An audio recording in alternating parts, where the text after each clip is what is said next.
జయ శుభకర వినాయక శ్రీకాణి భాగవర సిద్ధి వినాయక. నమస్కారం. ప్రేక్షకులందరికీ శుభోదయం. ముందుగా ప్రేక్షకులందరికీ మహాశివరాత్రి పర్వదిన శుభాకాంక్షలు.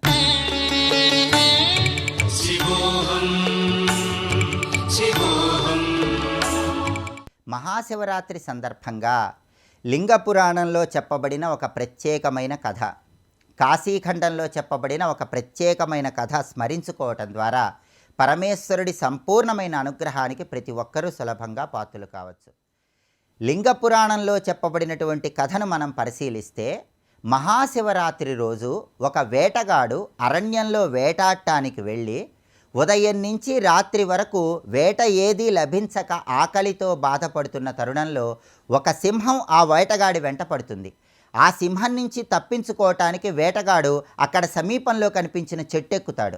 అలా చెట్టు ఎక్కే సమయంలో వేటగాడు గృహం నుంచి తెచ్చుకున్నటువంటి నీళ్ల సీసా తెలియకుండా క్రింద పడిపోతుంది.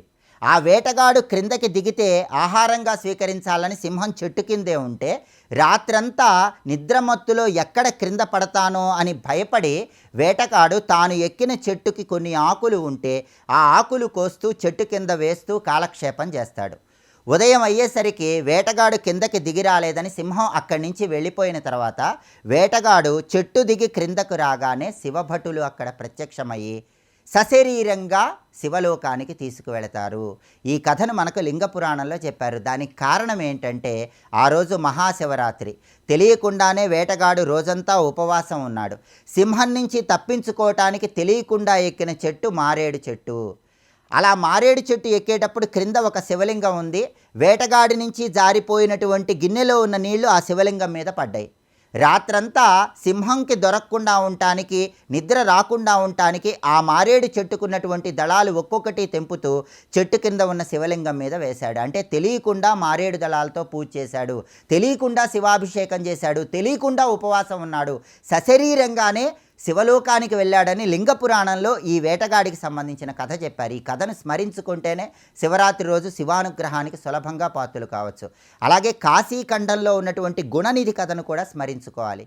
కాశీఖండాన్ని ప్రమాణంగా తీసుకుంటే, ఒక రాజ్యంలో యజ్ఞదత్తుడు అనే పేరు కలిగిన మహాపండితుడు ఉండేవాడు. ఆ పండితుడి కుమారుడు గుణనిధి. ఆ గుణనిధి ఒకానొక సమయంలో రాజాగ్రహానికి గురైన తరుణంలో రాజభటుల నుంచి రక్షించుకునే ప్రయత్నంలో అనుకోకుండా ఒక శివాలయంలోకి ప్రవేశిస్తాడు. ఆ శివాలయంలో తనకు ఎంతో ప్రీతిపాత్రమైనటువంటి పదార్థాలను చూస్తాడు. ఆ రోజు శివరాత్రి. భక్తులందరూ శివపూజ చేసి జాగరణ చేస్తున్న తరుణంలో గర్భగుడిలో చీకటిగా ఉన్న ప్రదేశంలో తనకు ఎంతో ఇష్టమైన నైవేద్యాన్ని స్వీకరించాలని గర్భగుడిలోకి ప్రవేశిస్తాడు. చీకటిగా ఉన్న గర్భగుడిలో వెలుగు కోసం అప్పుడే కొండెక్కటానికి సిద్ధంగా ఉన్నటువంటి ఒత్తిని తన వస్త్రాన్ని చించి ఆ ఒత్తికి కలిపి దీపం ఒత్తి ఎక్కువ ప్రజ్వరిల్లేలాగా చేస్తాడు. ఆ తర్వాత ఆ వెలుతురులో శివలింగం దగ్గర ఉన్నటువంటి నైవేద్యాన్ని పట్టుకొని దాన్ని ఆహారంగా స్వీకరించాలని ప్రయత్నిస్తున్న తరుణంలో అనుకోకుండా అక్కడ ఉన్న వాళ్ళకి మెలకువ వచ్చి ఎవరో ప్రసాదాన్ని తస్కరిస్తున్నారని చెప్పి గుణనిధిని పట్టుకొని అనేక రకాలుగా హింసించిన తర్వాత గుణనిధి శరీరాన్ని విడిచిపెడతాడు. అలా శరీరాన్ని విడిచిపెట్టిన గుణనిధికి వెంటనే శివభటులు సాక్షాత్కరించి శివలోకానికి తీసుకువెళతారు. అదే సమయంలో యమభటులు కూడా అక్కడికి వస్తారు. గుణనిధి ఎన్నో పాపాలు చేశాడు, మీరు శివలోకానికి ఎలా తీసుకువెళతారు అని అడిగితే అప్పుడు శివభటులు ఏం చెప్తారంటే, తెలిసి కానీ తెలియక కానీ శివరాత్రి రోజు శివాలయానికి వెళ్ళాడు, గర్భగుడిలో కొండెక్కటానికి సిద్ధంగా ఉన్న దీపాన్ని వెలిగించాడు, ఈశ్వరుడికి సమర్పించిన నైవేద్యాన్ని చేత్తో తాకాడు. అంతకంటే అద్భుతం ఏముంది? ఆ నైవేద్యాన్ని తాకడంతోనే జన్మజన్మల పాపాలన్నీ భస్మీపటలమైపోయి శివ సాయుధ్యాన్ని పొందగలిగాడని చెప్పి ఆ శివభటులు చెప్తారు. ఈ కథ మనకి కాశీఖండంలో చెప్తారు. మహాశివరాత్రి సందర్భంగా ఈ రెండు కథలను స్మరించుకుంటూ మారేడు దళాలతో శివపూజ చేయటం, శుద్ధ జలాలతో శివాభిషేకం చేసుకోవటం, విభూతి ధారణ చేయటం, ఈశ్వరుడికి ప్రీతిపాత్రంగా నైవేద్యాన్ని సమర్పించటం, పంచాక్షరి చదువుకోవటం ద్వారా శివానుగ్రహానికి పాత్రులు కావచ్చు. ఎటువంటి పూజలు చేయలేని వాళ్ళు వేదంలో లఘున్యాసంలో ఒక అద్భుతమైన విషయం చెప్పారు. ఆ అద్భుతమైన విషయం ఏంటంటే, ఈ విశ్వం మొత్తాన్ని కూడా ఒక శివలింగంలాగా భావించుకొని ఆ శివలింగం పైన చంద్రుడు ఉన్నట్లుగా భావించుకొని చంద్రుడి నుంచి అమృతధార విశ్వమంతా మనం అనుకున్న శివలింగం మీద పడుతున్నట్లుగా మానసిక శివధ్యానం చేస్తే అద్భుతంగా శివానుగ్రహం కలుగుతుందని వేదంలో లఘున్యాసంలో చెప్పారు. కాబట్టి ఎలాంటి పూజలు చేయలేకపోయినా శివరాత్రి అంటేనే ధ్యానానికి ప్రాధాన్యత ఉన్న రోజు, ఏకాగ్రత పెంచుకునే రోజు. అందుకే సమస్త విశ్వాన్ని కైలాసంగా భావించుకొని కళ్ళు మూసుకొని చంద్రుడి నుంచి అమృతాభిషేకం జరుగుతున్నట్లుగా ఆ శివ మానస పూజ చేస్తూ పంచాక్షరి చదువుకోండి. పరమశివుడి సంపూర్ణమైన అనుగ్రహానికి పాత్రులై జ్వాలాయ నమః జ్వలలింగాయ నమః ఆత్మాయ నమః ఆత్మలింగాయ నమః పరమాయ నమః పరమలింగాయ నమః అనే వేద ప్రమాణంతో ఆత్మగా జ్యోతిగా పరంజ్యోతిగా మన శరీరంలోనే ఉన్నటువంటి ఈశ్వరుణ్ణి దర్శనం చేసుకోండి. అలా ఆత్మజ్ఞానాన్ని సిద్ధింపజేసుకోవాలి. అదే శివరాత్రిలో ఉన్నటువంటి నిజమైన పూజగా ప్రతి ఒక్కరూ గుర్తించాలి. రేపటి శుభయోగం శీర్షికన ప్రసిద్ధ శైవ క్షేత్రాల్లో రథోత్సవం సందర్భంగా పాటించాల్సిన ముఖ్యమైన విధి విధానాలు ఏంటో, అలాగే శివమహాపురాణం విద్యేశ్వర సంహితలో చెప్పబడిన షడ్లింగ అర్చనలో దాగి ఉన్న విశేషాంశాలేంటో పరిశీలిద్దాం. నమస్కారం.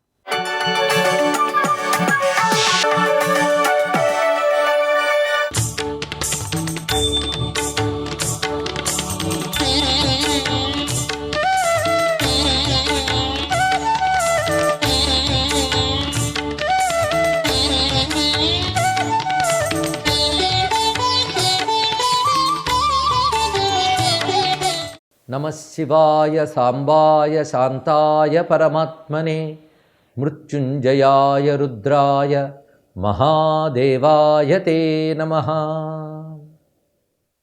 ఈటీవీ ప్రేక్షకులకు మహాశివరాత్రి శుభాకాంక్షలు.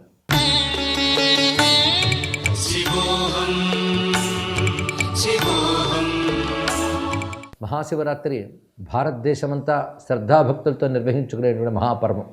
ఇంకా చెప్పాలంటే భారతీయ సంస్కృతిలో కూడా ఇది ఒక భాగంగా ఉన్నది. శివరాత్రి పాలన అనేటువంటిది విశేష ఫలాన్నిచ్చేది, పాపాలను పోగొట్టేది అని అనేక శాస్త్రాలు మనకు చెప్తున్నాయి. అందులో ధర్మశాస్త్రాలు ఒకవైపు, పురాణాలు మరొక వైపు కూడా శివరాత్రి యొక్క ప్రశస్తిని చెప్తూ ఉన్నాయి. మహాశివరాత్రి శివలింగ ఆరాధన ప్రధానంగా కలిగింది. శివునకు లింగ రూపంలో పూజ ఉన్నది, అదేవిధంగా మూర్తి రూపంగా కూడా పూజ ఉన్నది. మూర్తి అంటే కరచరణాది అవయవాలతో అందమైన ముఖంతో గోచరించేది మూర్తి. ఇక శివలింగము అంటే నిరాకారమైన పరతత్వానికి సంకేతంగా ఉంటుంది. అంటే భగవంతుడు నిరాకారుడు, సాకారుడు కూడా. అందుకే సాకారమైనటువంటి అర్ధనారీశ్వరమూర్తి, నటరాజమూర్తి, సోమాస్కందమూర్తి, ఇలా వివిధ మూర్తులుగా స్వామిని పూజించడం ఏదైతుందో అది సాకార పూజ. దీన్నే బేర పూజ అంటారు, విగ్రహ పూజ అని. ఇక లింగ పూజ, లింగ పూజ నిర్గుణ నిరాకారమైన ఆద్యంతరహితమైన పరతత్వాన్ని చెప్తుంది. అంతేకాదు సగుణ నిరాకారతత్వం కూడా శివలింగంలో కనబడుతున్నది. సృష్టికి అతీతంగా ఆయన నిర్గుణ నిరాకారుడు, సృష్టి యందు సగుణ నిరాకారుడు. భక్తులను అనుగ్రహించడానికి ఉపాసనా సౌలభ్యం కోసమై సగుణ సాకార రూపుడు కూడా అవుతాడు. ఈ తత్వం తెలిసి శివలింగారాధన చేయాలి. శివలింగారాధన ప్రతిరోజు విశేషమే. అందుకే ప్రతి దినమనందు లింగార్చన చేసినటువంటి వాడు విశ్వంలో అన్ని అనుకూలపరుచుకుంటాడు అని శాస్త్రములు మనకు చెప్తున్నాయి. అయితే ప్రత్యేకించి ఈ రోజున అనగా మాఘ బహుళ చతుర్దశి ఏదైతే ఉన్నదో దానిని మహాశివరాత్రి అంటారు.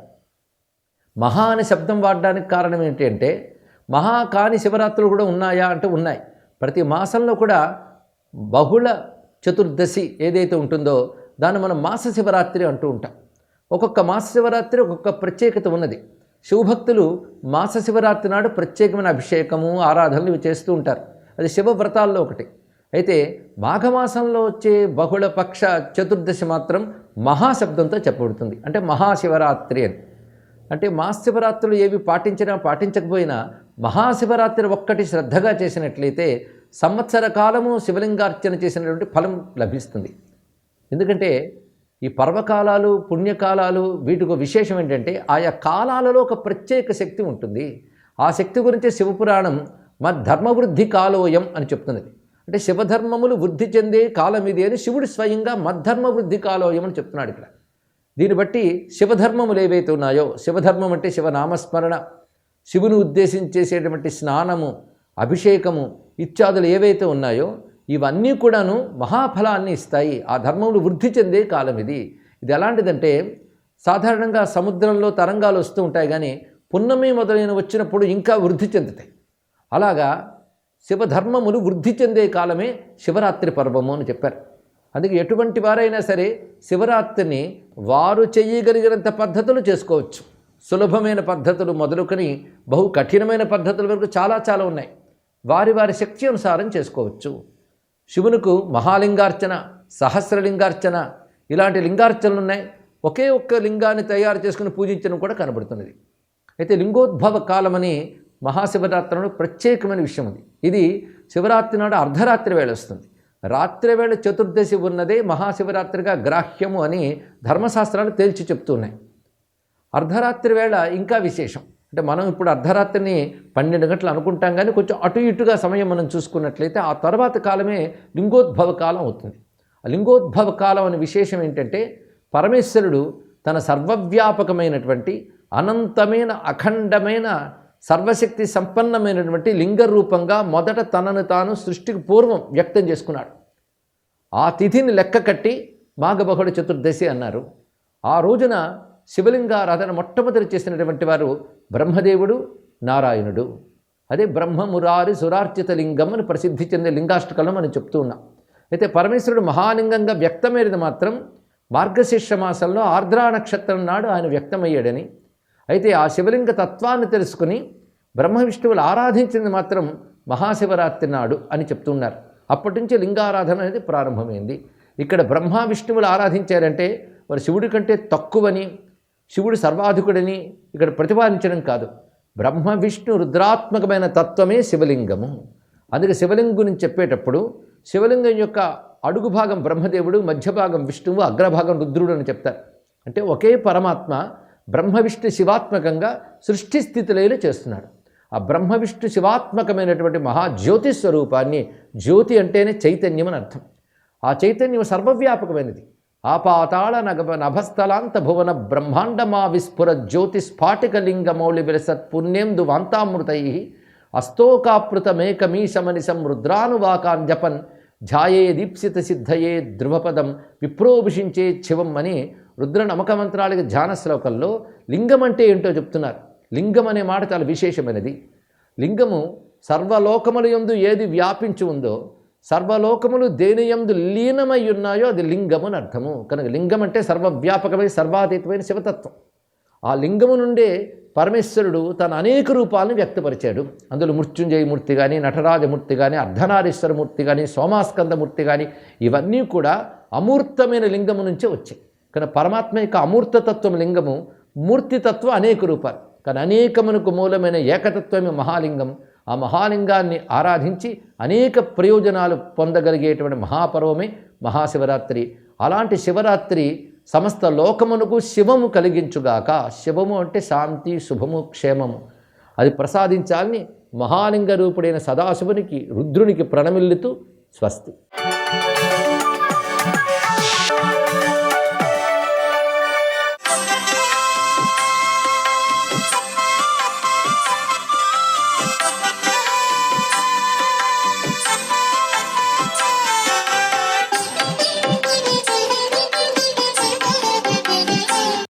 హర హర మహాదేవ శంభో శంకర. ఈరోజు మాఘ బహుళ చతుర్దశి ఆదివారం, మహాశివరాత్రి పర్వదినం.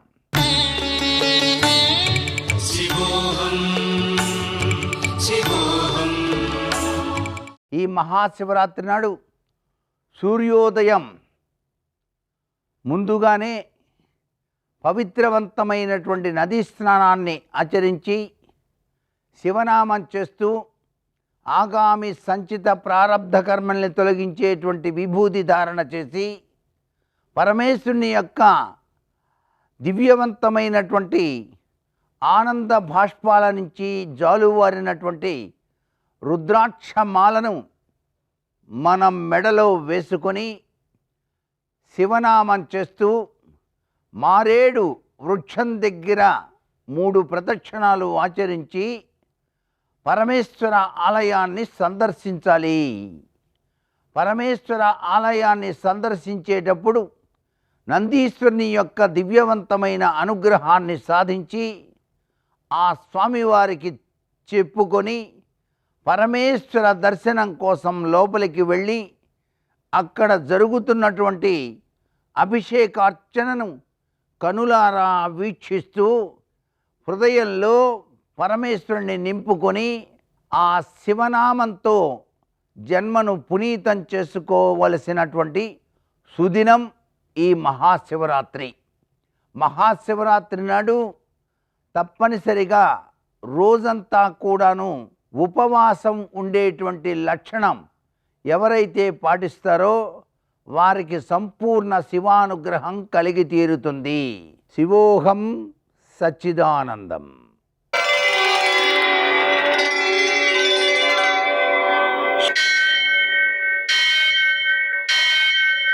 సహస్రశీరుషం దేవం విశ్వాక్షం విశ్వశంభువం విశ్వం నారాయణం దేవమక్షరం పరమం పదం విశ్వతః పరమాం నిత్యం విశ్వం నారాయణగుం హరిం విశ్వమేవేదం పురుషస్తద్విశ్వముపజీవతి పతిం విశ్వస్యాత్మేశ్వరం శాశ్వతం శివమచ్యుతం నారాయణం మహాజ్ఞేయం విశ్వాత్మానం పరాయణం.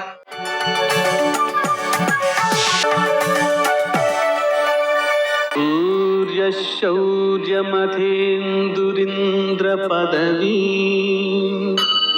సన్మంగళం మంగళం. యః కర్తా జగతాం భర్తా సంహర్తా మహసాం నిధిః ప్రణమామి తమాదిత్యం బహిరంతస్తమోపహం. నేటి కాలమాన విశేషాలను గమనిద్దాం. స్వస్తి శ్రీ చాంద్రమాన విశ్వావసనామ సంవత్సరం ఉత్తరాయణం శిశిర ఋతువు మాఘమాసం కృష్ణపక్షం ఆదివారం. సూర్యోదయం 6:46 సూర్యాస్తమయం 6:14. తిథి త్రయోదశి సాయంకాలం 5 గంటల వరకు. నక్షత్రం ఉత్తరాషాఢ రాత్రి 7:44 వరకు. వర్జం రాత్రి 11:54 నుంచి 1:34 వరకు. దుర్ముహూర్తం సాయంకాలం 4:42 నుంచి 5:28 వరకు. అమృతకాలం మధ్యాహ్నం 12:55 నుంచి 2:37 వరకు. రాహుకాలం ఆదివారం కాబట్టి సాయంకాలం 4:30 నుంచి 6 గంటల వరకు. అష్టగౌరగరీత్యా శుభప్రదమైన సమయం ఉదయం 9 గంటలకి. నేటి విశేషం మహాశివరాత్రి, మాసశివరాత్రి కూడా ఉంటాయి ఈరోజు. ఈటీవీ ప్రేక్షకులకు మహాశివరాత్రి శుభాకాంక్షలు. ఉపవాసం చేయడం, జాగారం చేయడం, 8 యామాలలో పూజ చేయడం కానీ, అంటే ప్రతి 3 గంటలకి ఒకసారి పూజ చేయడం, లేదా 4 యామాలలో పూజ చేయడం. అదెలా అంటే సాయంకాలం ప్రదోషపు వేళ, అర్ధరాత్రి వేళ, అలాగే ఉదయకాలం, మధ్యాహ్నకాలం ఇలా చేయడం ద్వారా మనకు పరమేశ్వరుని యొక్క అనుగ్రహం కలుగుతుంది. అతి ముఖ్యంగా జన్మానికో శివరాత్రి అంటారు. అంటే శివరాత్రి నాడు వ్రతాన్ని సక్రమంగా ఆచరించినట్లయితే జీవితంలో ఒకసారి ఆచరించినా కూడా అది పరిపూర్ణమైన సత్ఫలితాన్ని, మోక్షాన్ని అనుగ్రహించగలుగుతుంది అని చెప్పడం అన్నమాట. అందుకని ఉపవాసం, జాగరణం, అష్టయామ పూజ లేదా చతుర్యామ పూజ చేయడం చాలా శ్రేష్టమైనది. మరో విశేషం, మాఘపు ఆదివారం సూర్యనారాయణమూర్తికి పూజ చేయడం, పాయసాన్ని నివేదన చేయడం, ప్రసాదాన్ని స్వీకరించడం ఉత్తమ ఫలితాలను అందజేస్తుంది. అయితే శివరాత్రి జాగారం, శివరాత్రి ఉపవాసం చేస్తున్న సందర్భంలో కూడా మనం ఏం చేయవచ్చు, పాయసం ప్రసాదంగా స్వీకరించవచ్చు. అయితే నీళ్లతో ఉడికించకుండా పాలతో మాత్రమే ఉడికించాలి. అది మనం స్వీకరించడం వలన హవిస్సు అవుతుంది, ఇబ్బంది లేదు, ఉపవాసానికి భంగం కాదు అని గ్రహించాలి. నేటి ఆణిముత్యాలు.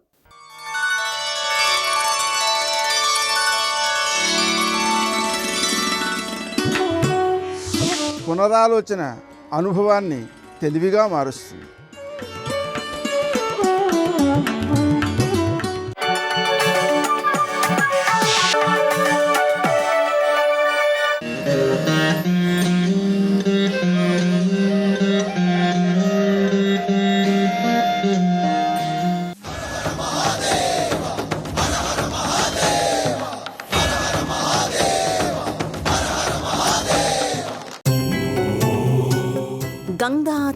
రమణీయ జటాకలాపం గౌరీ నిరంతర విభూషిత వామభాగం నారాయణ ప్రియమనంగమదాపహారం వారాణసీపురపతిం భజ విశ్వనాథం. కాశీ శివపార్వతుల ప్రత్యక్ష నెలవు. మహాదేవుడు పార్వతిలో కలిసి క్షణం విడవకుండా కాశీలో నెలకొని ఉంటాడంటారు. బ్రహ్మముహూర్తంలో వినిపించే భవ్య సన్నిధి ఇది. వేద పఠనాలు, మంగళహారతులు, శంఖనాదాలు, డమరుక ధ్వనులు ఇక్కడ నిత్యం స్వాగతం పలుకుతుంటాయి.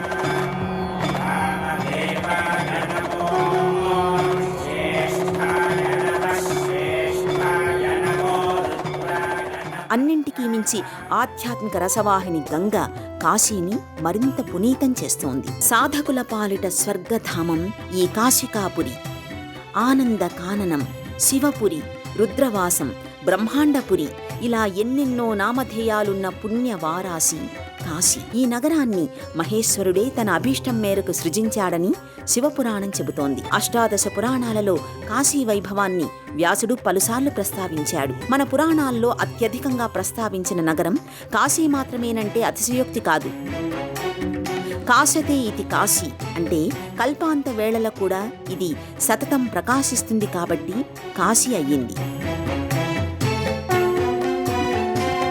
కైలాసం తరువాత పార్వతీ పరమేశ్వరులు ప్రియంగా నివాసం ఉండేది కాశీలోనే అని విశ్వసిస్తారు. కాశీ క్షేత్రాన్ని అలదుకుంటూ నిరంతరం తన జలసిరుల సవ్వడులతో శివ పంచాక్షరీనామ స్మరణలతో పులకిత యామినిగా గంగ ప్రవహిస్తుంది.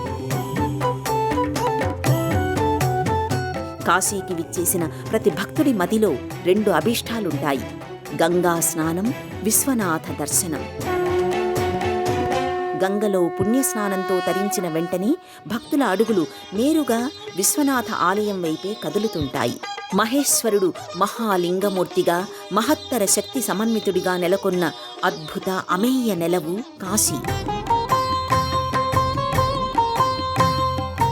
బంగారం తాపడం చేసిన గోపురాలతో అలరారే విశ్వనాథ ఆలయం సువర్ణ కైలాసాన్ని తలపిస్తుంది. కైలాసమే దిగివచ్చి ముంగిట సాకారమయ్యిందా అనే రీతిలో విశ్వనాథుడి కోవెల వైభవోపేతంగా దర్శనీయమవుతుంది. ప్రధాన ఆలయంలో 1.5 అడుగుల ఎత్తులో ఉన్న కాశీ విశ్వనాథుడి జ్యోతిర్లింగాన్ని దర్శించుకుని భక్తులు తమ జన్మ చరితార్థమయ్యిందని భావిస్తారు. విశ్వనాథుడి హృదయంలా విశాలమై విస్తారమై భక్తులందర్నీ ఆకట్టుకుంటోంది. ప్రాంగణమంతా శివలింగాలతో అభిషేక జలాలతో ప్రకాశిస్తుంటుంది. అడుగడుగునా ఆలయాల సమాహారంతో భాసిస్తుంది. 7 ముక్తి క్షేత్రాలు ఒకే చోట కొలువైన కాశీలో విశ్వనాథుడు మహాలింగమూర్తిగా దర్శనీయమవుతున్నాడు. కాశీలోని విశ్వనాథ జ్యోతిర్లింగం భూమి ఉద్భవించినప్పటి నుండి ఉందని ప్రగాఢ విశ్వాసం. ఇది శాస్త్రీయంగానూ నిరూపితమైన సత్యం. కాశీక్షేత్రంలో ఉన్న పావన ప్రదేశాలన్నింటికీ పౌరాణిక నేపథ్యం ఉంటుంది. అలాంటిదే మణికర్ణికా ఘాట్. కాశీలో మొత్తం 87 ఘాట్లు ఉన్నాయి. బ్రహ్మదేవుడు శివానుగ్రహం కోసం 10 అశ్వమేధ యాగాలు నిర్వహించింది దశాశ్వమేధ్ ఘాట్ కాగా, అత్యధిక ఆలయాలు ఉన్నది సింధియా ఘాట్. వీటితో పాటు అహల్య, బద్రీనారాయణ, దుర్గా, హనుమాన్, హరిశ్చంద్ర, కేదార్, లలిత, తులసి, వేణిమాధవ్ ఘాట్లు తదితర ఎన్నో తీర్థ నిలయాలు దర్శనమిస్తాయి. వారణాసిలో గంగా హారతి కన్నుల పండుగగా ఉంటుంది.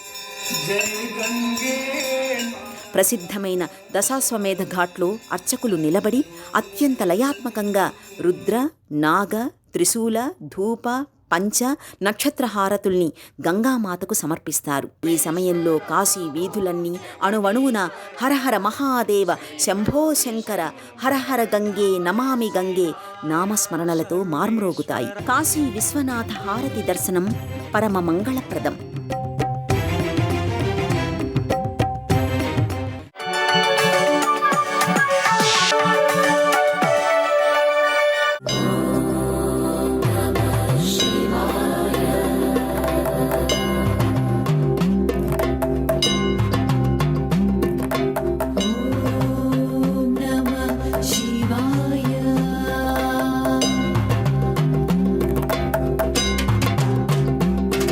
కాశీధన్యతమా విముక్తినగరీ సాలంకృత గంగయా.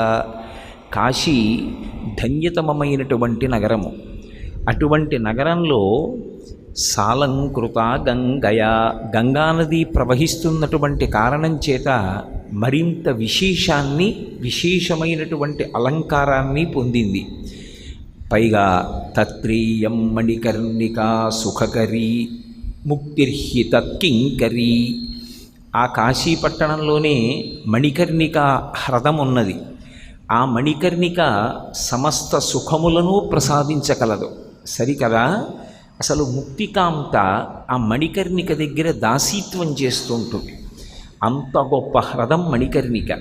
అసలు ఆ కాశీపట్టణం యొక్క వైభవం ఎంత గొప్పదో ఆలోచన చేయవచ్చు.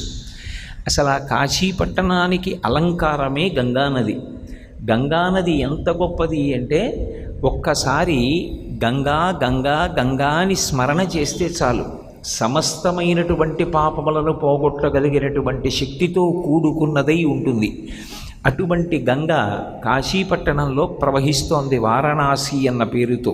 కాశీపట్టణానికి వెళ్ళి దర్శనం చెయ్యక్కర్లేదు. కాశీ కాశీ కాశీ అని రోజు ఒకసారి తలుచుకున్న గంగానది గంగానది గంగానది అని రోజు ఒక 3 మాటలు అనుకున్నా కూడా ఆ గంగానది యొక్క ప్రభావం చేత, కాశీపట్టణం యొక్క ప్రభావం చేత సమస్త పాపరాశి నుండి కూడా మనుష్యుడు వినిర్ముక్తుడవుతాడు.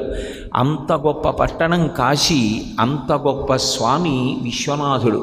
కలుగనీ కాశి శంభులింగములు కోట్లు, విశ్వనాథుండు లింగంబె శాశ్వతంబు.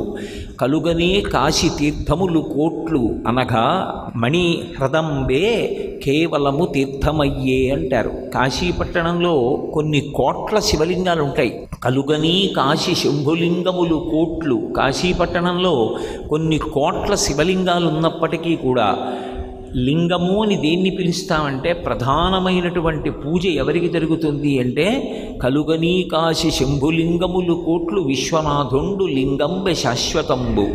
విశ్వనాథలింగము వారణాసి పట్టణంలో విశ్వనాథ మందిరంలో ఉన్నటువంటి లింగము ఏది ఉన్నదో అది ప్రధాన లింగమై శాశ్వతమైనటువంటిదై చిద్రూపమై సమస్త జనుల చేత కూడా సుర నరోరగ దైత్య సంస్తుత్య కాశీ, సుర నర ఉరగముల చేత పూజ చేయబడుతూ అన్ని వేళల యందు సమస్త జీవులను ఆదుకోవడానికి సిద్ధమైనటువంటి పరమశివుని యొక్క నెలవుగా కాశీపట్టణం ప్రకాశిస్తూ ఉంటుంది. సర్వం శ్రీ ఉమామహేశ్వర పరబ్రహ్మార్పణమస్తు. స్వస్తి. అభయం కురుమా మభయ శివ, అమృతం కురుమా మమృత శివ. ఓం నమః శివాయ. నమః సోమాయ రుద్రాయ శంకరాయ మహాత్మనే. భక్తిగమ్యాయ భక్తానాం విదుషామాత్మరూపిణే స్వానుభూతి ప్రసిద్ధాయ నమస్తే సర్వసాక్షిణే. ఓ శంకరా, నువ్వు పార్వతీదేవితో కలిసి ఉన్నావు. భక్తుల దుఃఖాలను పారద్రోలుతావు. నీ యందు సకల జగత్తును కలిగి ఉన్నావు. అటువంటి నువ్వు భక్తికి మాత్రమే లభిస్తావు. జ్ఞానులు నిన్ను ఆత్మస్వరూపుడిగా గుర్తిస్తారు. స్వయం ప్రకాశరూపుడివైన నువ్వు సర్వాన్ని ప్రకాశింపజేస్తూ ఉన్నావు. సర్వానికి సాక్షి అయి ఉన్నావు. అటువంటి పరమేశ్వర, నీకు నమస్కారం. ఓ పశుపతి, నాకు ఏ మంత్రాలు రావు, ధర్మాలు తెలియవు, సంగీత సాహిత్యాలు రావు, మంత్రతంత్రాలు తెలియవు. నాకు నువ్వే గతి, నేను నిన్నే నమ్ముకున్నాను, నన్ను నడిపించు అని పూర్తి శరణాగతుడై ఉండాలి. అప్పుడు స్వామి అటువంటి భక్తుడి బాధ్యతను తీసుకొని నడిపిస్తాడు. పరమేశ్వరుడు పంచముఖాలు ధరించి ఈ లోకాన్ని రక్షిస్తున్నాడు. తత్పురుషమూర్తి అయి తూర్పు దిక్కున నిలిచి కాపాడుతున్నాడు. అఘోరమూర్తి అయి దక్షిణ దిక్కున నిలిచి కాపాడుతున్నాడు. సత్యోజాతమూర్తి అయి పశ్చిమ దిక్కున నిలిచి కాపాడుతున్నాడు. వామదేవమూర్తి అయి ఉత్తర దిక్కున నిలిచి కాపాడుతున్నాడు. ఈశానమూర్తి అయి ఆకాశంలో నిలిచి కాపాడుతున్నాడు. ఈ పంచమూర్తుల ముఖాల నుండే నమశివాయ మంత్రం ఆవిర్భవించింది. కనుక సకల జీవులలోనూ జ్ఞానం గల మానవులు ఈ దివ్య మంత్రాన్ని జపించి తరించాలి. పూర్వం ఊర్ణనాభుడు దేవత ఈ ఉండి కూడా తన జ్ఞానాన్ని వినియోగించుకోలేదు. ఒకనాడు అతడికి సృష్టికి ప్రతిసృష్టి చేయాలని ఒక వింత చెడు బుద్ధి పుట్టింది. బ్రహ్మదేవుడు ఒక బొమ్మను సృష్టిస్తుంటే వీడొక బొమ్మను ప్రతిగా సృష్టిస్తున్నాడు. అందుకు బ్రహ్మదేవుడు కోపించి, నువ్వు భగవంతుడి నియమాన్ని ఉల్లంఘిస్తావా, సృష్టి కార్యాన్ని అవమానిస్తావా, అయితే జ్ఞానం లేని సాలుడివై పుట్టు అని శపించాడు. అందుకు ఊర్ణనాభుడు బ్రహ్మదేవుడి కాళ్ళు పట్టుకొని, దేవా క్షమించండి, తప్పు చేశాను, నేను తరించే ఉపాయాన్ని చెప్పండి అని వేడుకున్నాడు. అందుకు బ్రహ్మదేవుడు దయ తలచి, అడవిలో జీవించు, అక్కడ నీకు వాయులింగ దర్శనం అవుతుంది. ఇక నువ్వు ఆ శివుడిని వదలకు, నీ శక్తి కొద్దీ నువ్వు చేయవలసిన సేవతో శివుణ్ణి మెప్పించు, నీకు ఆ జన్మలోనే మోక్షం లభిస్తుంది అని భూలోకానికి పంపించాడు. ఊర్ణనాభుడు భూలోకానికి వచ్చి సాలీయుడై స్వర్ణముఖి నదీ తీరాన గల అడవులలో జీవిస్తూ ఉన్నాడు. ఒకనాడు సాలీయుడుకు వాయులింగం యొక్క దర్శనమైంది. ఇక సాలీయుడు అపారమైన భక్తిని పెంచుకొని శివుణ్ణి వదల్లేదు.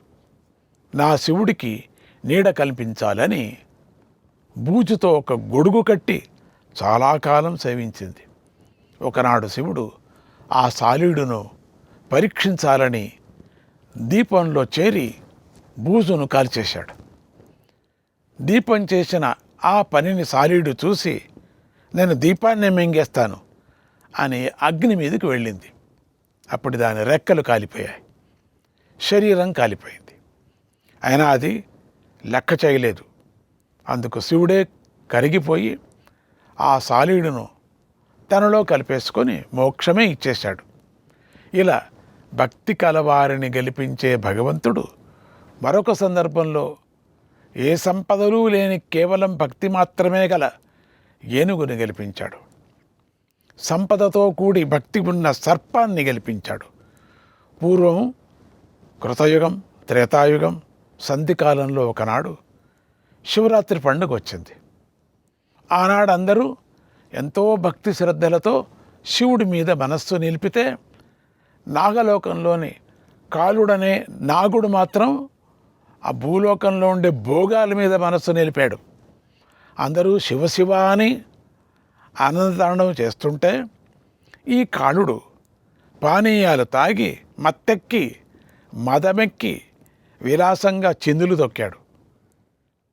ఎప్పుడు చేసే పూజ కదా, కనుక పూజ తర్వాత చేసుకుందాంలే అనుకున్నాడు. శివరాత్రి అంటే విశేషమైన రాత్రి, శివుడికి సంబంధించిన రాత్రి కనుక ఆ రోజున మనస్సు శివుడి పరమైపోవాలి కదా, మాట శివుడికి సంబంధించినదై ఉండాలి కదా, ఆ రోజు శరీరం శివుడికి వశమై ఉండాలి కదా, శివ సంబంధమైన పనులనే చేయాలి కదా. మనస్సు, వాక్కు, శరీరము అనే త్రికరణాలు శివుడి పరమై ఉండాలి కదా. వీటిని కాలుడు చేయకపోయేసరికి శివుడి దృష్టి కాలుడి మీద పడింది. ఆయన వాడిపై కోపించి, ఓరి కాళ, పవిత్రమైన శివరాత్రిని వినియోగించుకోకుండా భోగాలు అనుభవిస్తూ చిందులు తొక్కేవాడా, చిందులు తొక్కుతున్నావా నువ్వు, పామై భూలోకంలో జీవించిపో అని శపించాడు. ఆ శాపంతో నాగలోకంలో ఉన్న కాలుడి కాళ్ళు వణికిపోయాయి. ఎంతగానో శివుణ్ణి ప్రార్థించాడు. అప్పుడు ఆయన భూలోకానికి వెళ్ళి వాయులింగాన్ని పూజించు, భక్తితో నన్ను గెలుచుకో అన్నాడు. దానితో కాలుడికి గర్వం దిగి భూలోకానికి వచ్చి పామై వాయులింగాన్ని సేవించసాగాడు. ఇది ఇలా ఉండగా ఒకనాడు కైలాసంలో హస్తి అనే సేవకుడు గర్వించాడు. స్వామి ఎప్పుడూ నన్నే పిలుస్తాడు, నాతోనే మాట్లాడతాడు, నేనెప్పుడు వెళ్ళినా నాకు దర్శనమిస్తాడు. ఎప్పుడు ఆయన విశ్రాంతి సమయంలో ఉన్నప్పుడు కూడా అప్పుడు కూడా నన్నే పిలుస్తాడు, ఎప్పుడు కూడా నన్నే పిలుస్తాడు, అందుచేత ఒకసారి మాట్లాడి వస్తా అని లోపలికి వెళ్ళిపోయాడు. ద్వారపాలకుడు ఈ సమయంలో వెళ్ళకూడదు అని అడ్డు తగిలాడు. అయినా హస్తి మదంతో వాణ్ణి ఎత్తి మూలకు విసిరిగొట్టి లోపలికి వెళ్ళాడు. ఆ సమయంలో శివుడు పార్వతితో నవ్వుతూ మాట్లాడుతున్నాడు. ఆ హస్తి టక్కున అక్కడికి వచ్చేసరికి శివుడికి కోపం వచ్చి, ఓరీ హస్తి, ఎందుకురా నీకింత గర్వం? నిన్ను పిలవటం, నీతో మాట్లాడటంతో నువ్వు గొప్పవాడైపోయావా? ఇంత అహంకారంతో ప్రవర్తిస్తావా? నువ్వు భూలోకంలో ఏనుగు అయి పుట్టు అని శపించాడు. దానితో హస్తి యొక్క అహంకారం అణిగిపోయింది. శివుడు కాళ్ళు పట్టుకొని వేడుకోగా, నువ్వు భూలోకంలో నా వాయులింగాన్ని సేవించు, భక్తితో నన్ను గెలుచుకుంటే నీకు శాప విముక్తి కలుగుతుంది అన్నాడు. వెంటనే హస్తి భూలోకానికి వచ్చి ఏనుగయ్యాడు. వాయులింగాన్ని దర్శించి ప్రతిరోజు భక్తితో పూజించసాగాడు. పాము వచ్చి ఆ ముళ్ళు మండలను తొలగించి మణులు పెట్టి పూజించసాగింది. ఏనుగు వచ్చి మణులను పిచ్చిరాళ్ళనుకొని తొలగిస్తే పాము వచ్చి మారడి కొమ్మలను ముళ్ళు మండలను అనుకొని తొలగించింది. ఒక రోజున వాటి మధ్య వైరం పెరిగిపోయింది. అవి ఎదురుపడి చంపుకోవాలని చూశాయి. అప్పుడు పాము ఏనుగు తొండంలోకి దూరి చంపాలని ప్రయత్నించింది. ఏనుగు పాముని చంపాలని ప్రయత్నించింది. పెద్ద శిలకేసి గుద్దుకుంది. ఆ భక్తి యుద్ధానికి బోళాశంకరుడు కరిగిపోయాడు. అవి రెండు నా కోసమే పోటీ పడ్డాయి. నన్ను పూజించాలనే భావించి ప్రాణాలను లెక్క చేయకోకుండా యుద్ధం చేశాయి అనుకొని సంతోషించాడు. వాటికి మోక్షాన్ని ఇచ్చి అనుగ్రహించాడు. ఆ జంతువుల మీద ప్రేమతో వాటి పేరు స్థిరంగా నిలిచిపోయేలాగా శ్రీకాళహస్తీశ్వరుడిగా ప్రసిద్ధికెక్కాయి. ఇలా ప్రాణికోటికి శివానుగ్రహం కలగటానికి భక్తి ఒక్కటే కారణం. కనుకనే సాలీడు వేదాలు చదవకుండానే భక్తితో శివానుగ్రహాన్ని పొందింది. పాము శాస్త్రాలను తిరగవేయకుండానే భక్తితో శివకృపను పొందింది. ఏనుగు అసలు చదువుకోకుండా భక్తితో శివుడి మనస్సు గెలుచుకుంది. బోయవాడు ఏ జపాలు చేయకుండా భక్తితో శివుణ్ణి వశం చేసుకున్నాడు. కనుక భక్తికి వశుడయ్యే స్వామిని నిశ్చల భక్తితో ఆరాధించండి. మీ కోరికలు తీరుతాయి.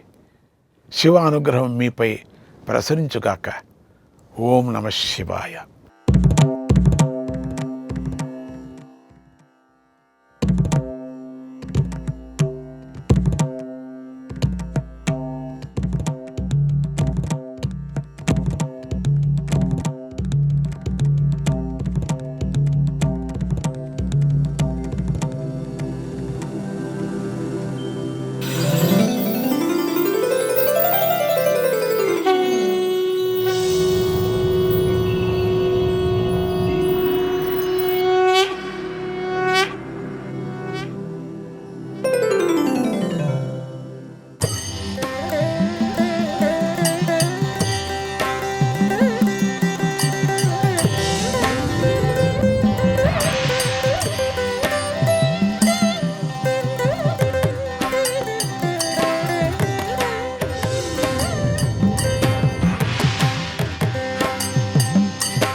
నాదలోల హృదయా శివ శివ నీవే రక్ష సదయా హర హర.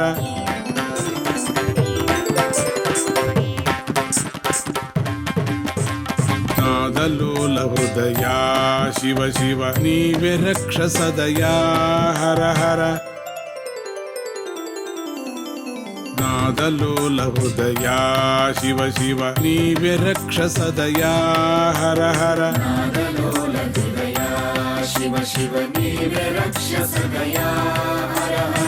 నాదలోల హృదయా శివ శివ నీవే రక్ష సదయా హర హర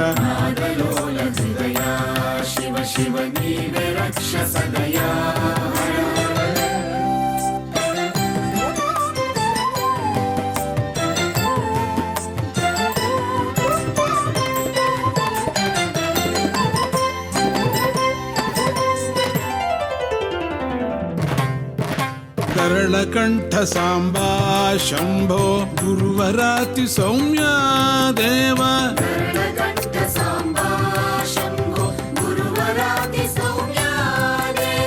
పాలో మదము కరగా రావా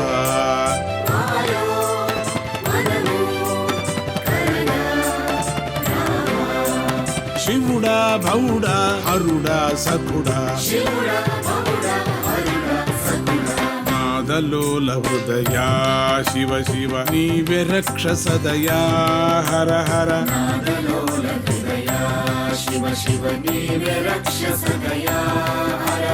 నాదలోల హృదయా శివ శివ నీవే రక్ష సదయా హర హర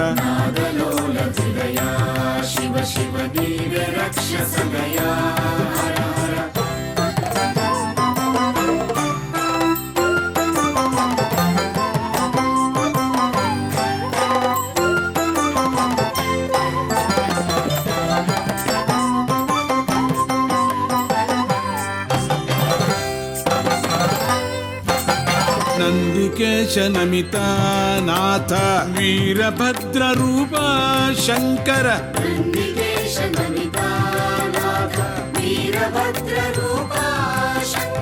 శమదా దమదా శుభదా సుఖదా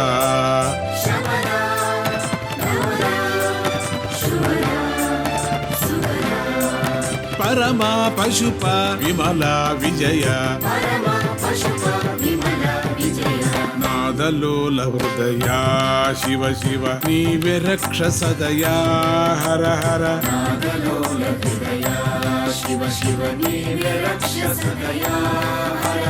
నాదలోల హృదయా శివ శివ నీవే రక్ష సదయా హర హర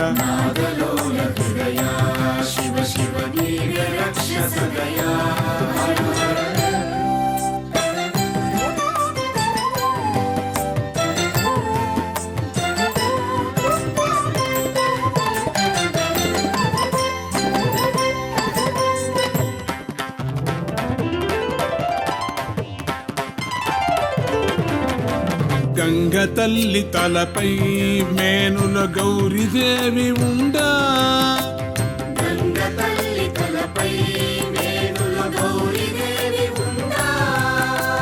పరమశాంతి నిండే శివుడిని కంటి నిండ చూడా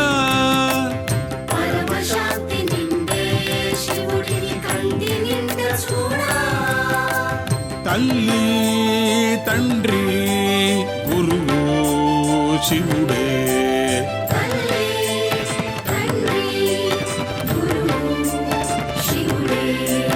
సచిదానందుడు శివుడే శివుడే నాదలోల హృదయా శివ శివ నీవే రక్ష సదయా హర హర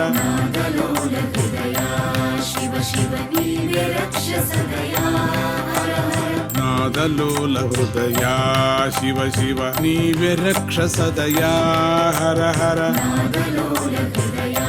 శివ శివ నీవే రక్ష సదయా హర హర